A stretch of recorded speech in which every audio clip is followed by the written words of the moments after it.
Novak, at US Open we saw Rafael Nadal positioning himself on the court like he never did before against any other opponent.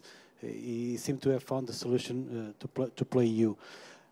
What did you do to counter that adaptation that he showed on the US Open final, and then a comment on the final, this finals as well?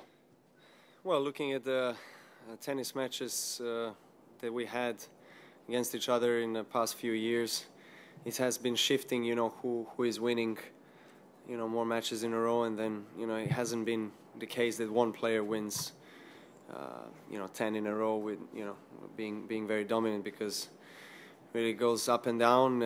But as I was saying before, we push each other to the limit, and we make each other better players, and we make each other, you know, work harder on our games, especially when we play against each other. You know, it's always a huge challenge, and he has improved his game immensely on the hard court this year.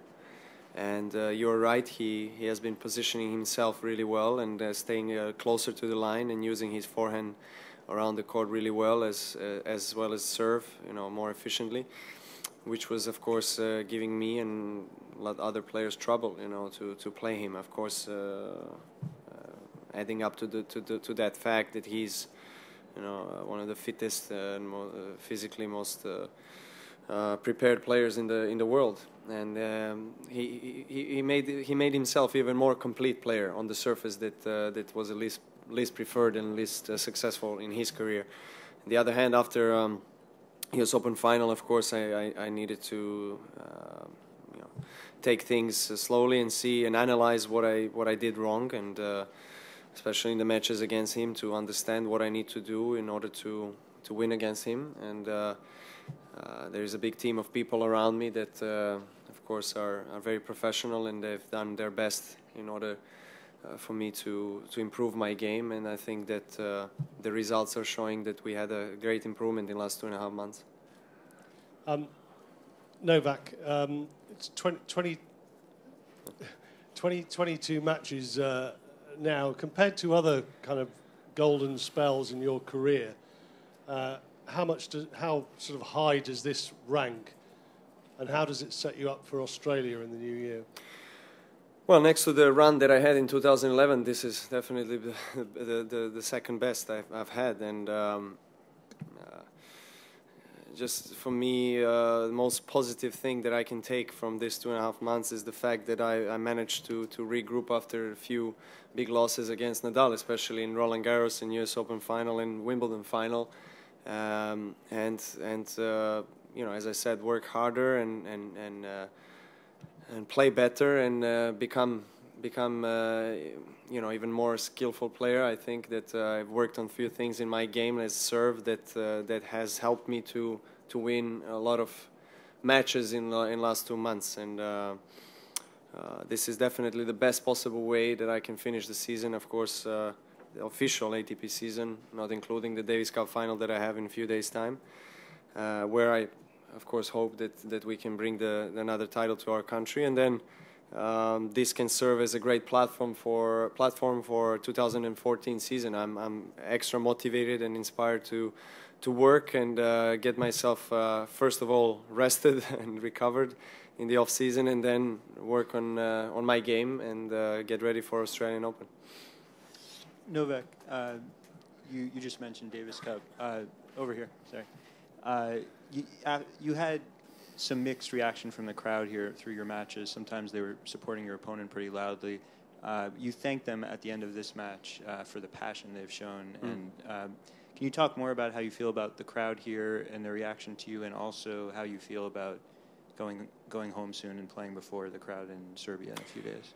Well, look, you know, it's not the first time that I'm playing such big matches against the players who have achieved so much in their careers, and they have a lot of fans and supporters around the world. But again, I had also my supporters, and they were loud, and I enjoyed that support. Of course, it's necessary and it's very welcome in these particular situations.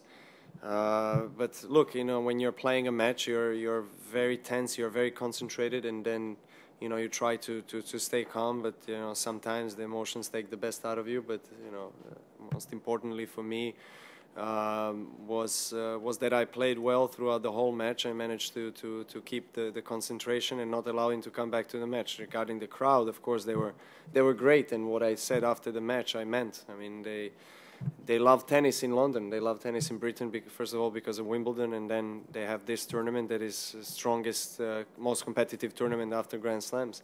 And packed stadium throughout the whole week, you know, of course, gives all of us players motivation to perform our best. Novak, we've seen you coming to the net a lot more this season, and it served you very well again tonight. How important is it to have that extra dimension, maybe especially against Rafa? Yeah, I mean, he's one of the best defenders in the world, and obviously I know that my ground strokes are good enough to allow myself to have a shorter ball from his side, and then I need to go ahead, you know, and come to the net and go for a approach or winning shot. And that's what I have done. Maybe I haven't done that in U.S. Open final as much as I should have, but in our last two matches in finals of Beijing and here, I've done it pretty well. I feel more comfortable on the net than I was last year, that's for sure. Novak, can you tell us what you will be doing between the Davis Cup final and the new season? And in particular, are you playing any exhibitions? Yes, I am. As soon as I finish the Davis Cup final, I go for a week of exhibition events in South America, first in Chile with Rafa, and then in Buenos Aires in Argentina, another two matches, and one of them is for sure again with Rafa, so we'll be seeing each other quite often, and you know, I see him more than my mom, actually.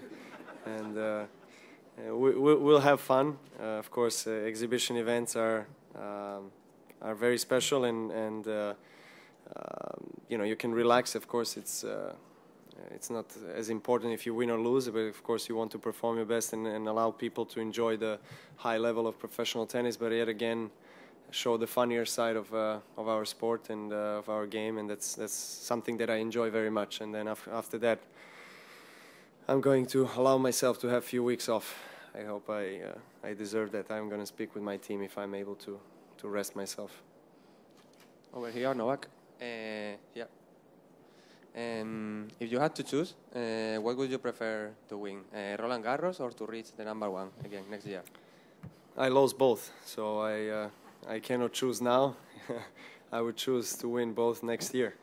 That's the only thing that I'm doing. I'm looking ahead. What happened, and everything happens for a reason. And as I said before, those you know, losses that I had against Nadal in the big matches made me understand, you know, to what I need to do to become a better and stronger player. It's all that matters now. I mean, I won over 20 matches in a row, and with this particular confidence, I'm getting into the new season that hopefully can be the one for me where I can challenge Rafa on Roland Garros.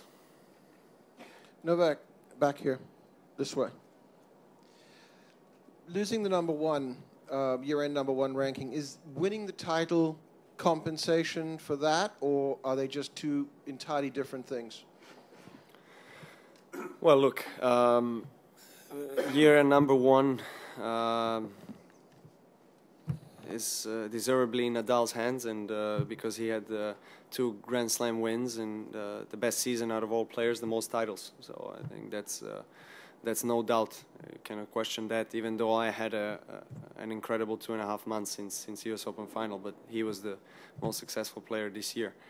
And, you know, for me, I tried to put aside the calculations and the rankings after US Open and just try to focus on one tournament at a time, one day at a time, and that kind of attitude has helped me to get to where I am at this moment.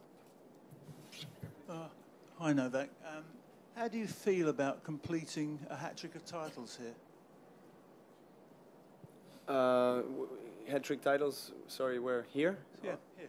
But I won 2 titles here. I don't know what you're referring to, sorry. Oh, well, not here, but I mean in the tournament. Ah, you mean the master altogether? Altogether, Okay, yeah. not just here. Okay, I understand now.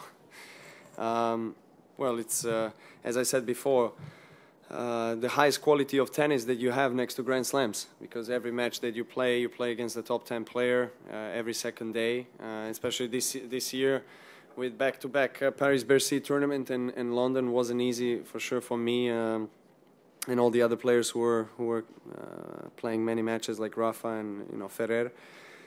In order to recover and get ready for high quality tennis during this week. But I'm very proud of the way that I managed to recover and perform better and better as the tournament went on. I thought that I have the tough 3 setters against all of the opponents in my group, and then I managed to raise the level of tennis in semifinals and finals when it mattered the most. Novak, how much of an advantage for you this time will it be, the transition to Davis Cup, the fact that you won't have to be switching from a hard court surface to clay? And is there any chance you'll fly back to Belgrade on a plane with your name on it? Well, I've been in more difficult, I guess, situations where, for example, this year after the US Open final, I've had to fly back the 2 days after and arrive on Wednesday afternoon and then get used to the time zone and totally different conditions, play indoor clay. And I managed to adapt really quickly and really well and to play great tennis and win, both of the matches that I played. So I think it's a fact that it's been a very long season for me and I'm exhausted in every way, but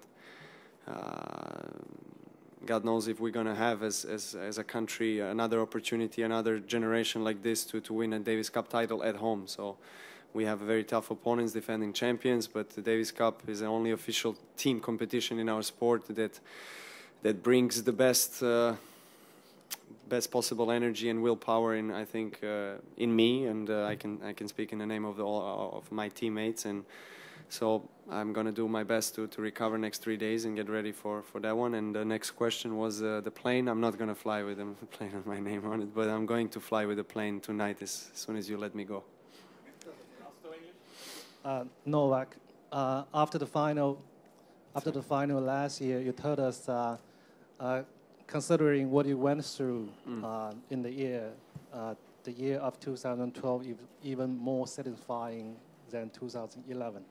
So at this moment, can you tell us how satisfying the year of 2013 for you? It was very satisfying. Definitely after the last 2.5 months, even more. But the only thing I'm not as satisfied about is the fact that I lost the 3 big matches on the 3 Grand Slams, and the Grand Slams are the tournaments where I want to win, where I want to, get my hands on the title, and so that will be my highest priority for next year.